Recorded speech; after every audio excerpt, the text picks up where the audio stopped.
Hello, I am late as usual because I was dealing with the Kickstarter stuff, shipping out honey walls. It is a whole mess, and especially an extra mess when a puppy is just throwing a tantrum the whole time. Because why can't I play in those boxes, Dad? Why do I have to stay upstairs in my room, huh?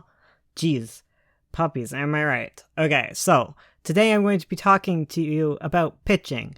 And pitching is a thing that you need to do whether you're starting out your webcomic and sharing it around, or you're selling a book, you're running a Kickstarter, or you're putting together a pitch package for an editor, an agent, publisher, you name it. And all of the pitching types have many, many similarities. And if you can do one, you can likely do the other. So I got 5 tips here to make things easy.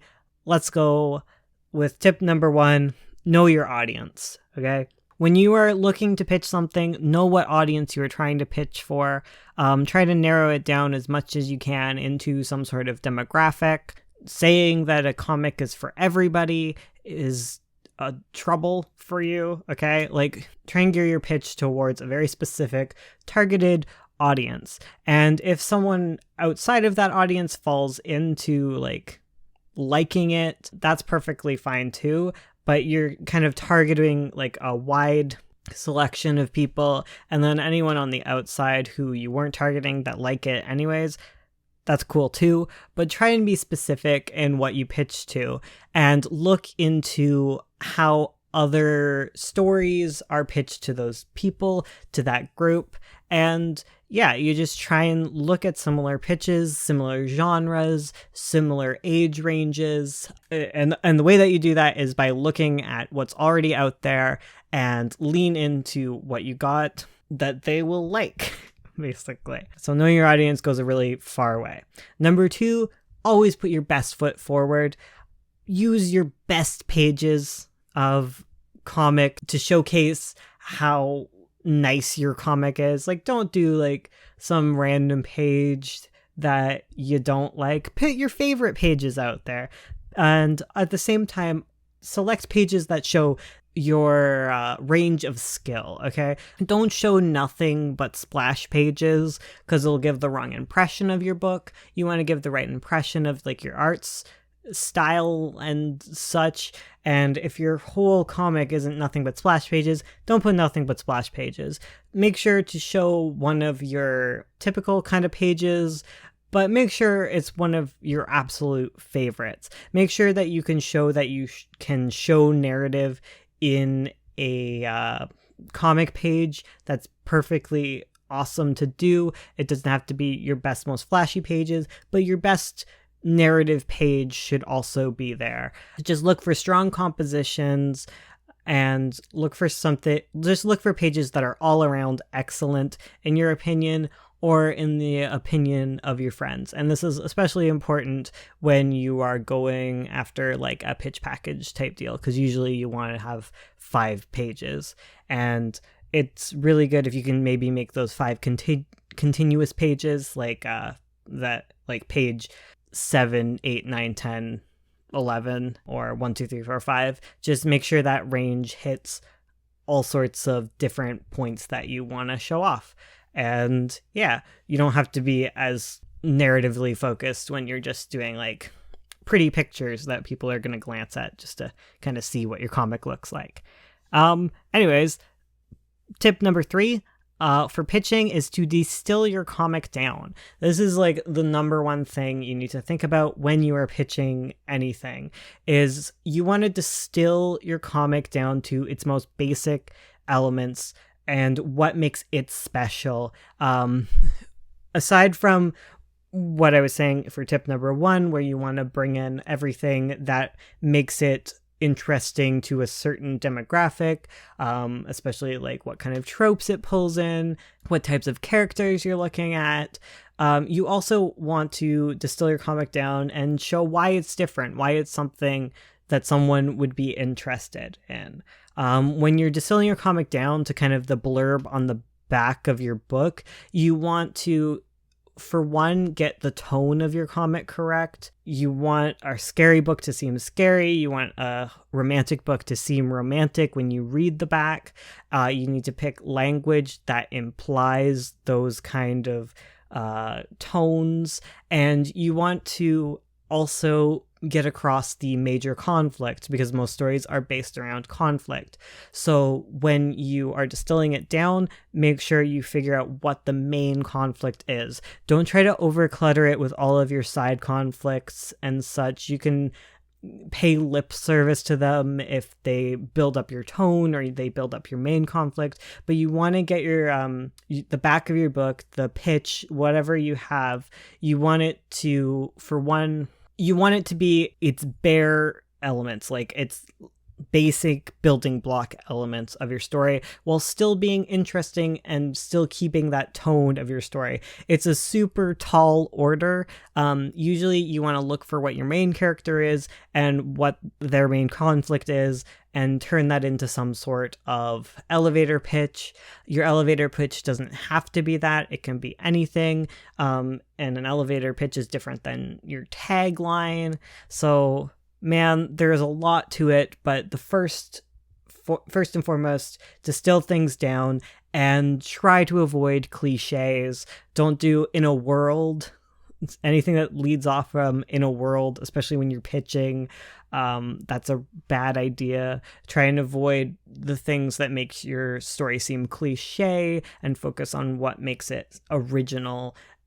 Unless, of course, that original aspect of your story isn't like the main aspect and it's not what you're actually selling, in which case you're lying.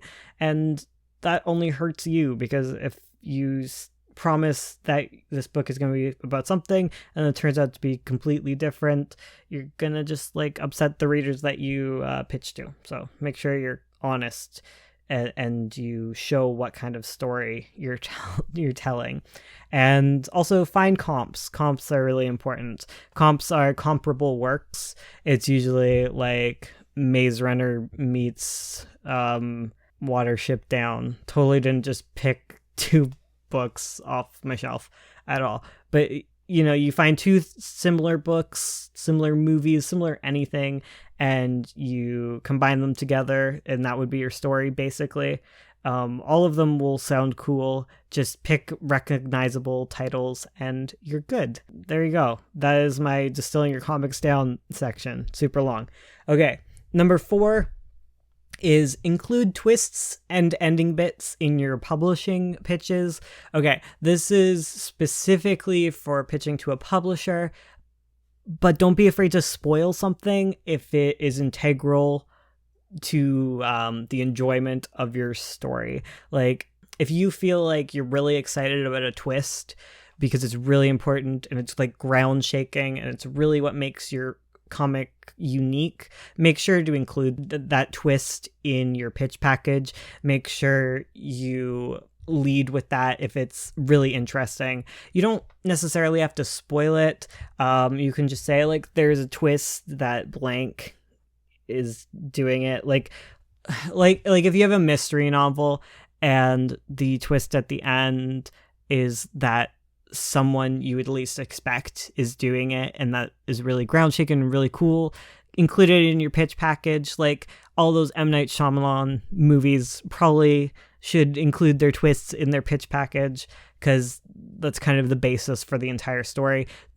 Make sure to include that in a publisher pitch. You don't have to do it, obviously, on the back of the book or when you're selling it to someone else, but if it's integral to your story, make sure to include it. I feel like this is just really important for you to know. Also, when you're doing publishing pitch packages, you're going to need a synopsis. Your synopsis is going to sound so boring, honestly. Like, every time I write these things, they're the most boring, dry things.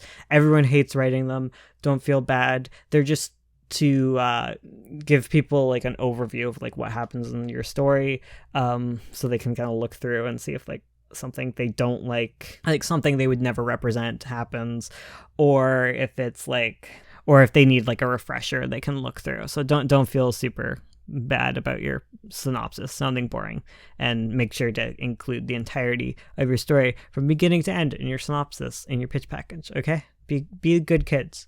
Number 5 My final advice on pitching, don't feel bad about rejection. Okay, don't take it personally. Sometimes people can be mean. For the most part, I haven't met too many mean people. A lot of the times when someone rejects you, it's not because your work is bad, unless it is, but like, it's only bad because you need to continue practicing and keep going at it, and you're gonna be okay. But most of the time, you're gonna get rejected because it's just not something that someone's into at the time, or the pitch didn't match what they were looking for, or maybe they already read a dinosaur robot battle graphic novel and they're not looking for another one right now. You never know why someone's rejecting you, and just don't take it personally. It's not about you, and a lot of the time it's not even about your work. Just remind yourself that like books that you hate have gotten published, books that you think are really bad have gotten published, and books that you really hate have been bought by people, are loved by people. And the reason that is because everyone has different tastes, and you're just looking for someone that has the same tastes that you are trying to sell. And when you're pitching something, just make sure that you're letting people know what the flavor of this is, and if they don't like the flavor, you can't sell it to them anyways. And if they do like the flavor, there you go. You made the sale. Just make sure it matches up, and you're all going to be good. Anyways, that's all I have to say about pitching. Thank you so much for listening. I'm going to see you guys 2 more times, and then I'm done this heckin' challenge, and I don't know what I'm going to do afterwards. Probably celebrate. I don't know. I'm in a lot of pain right now, constantly, because I'm falling apart. Goodbye.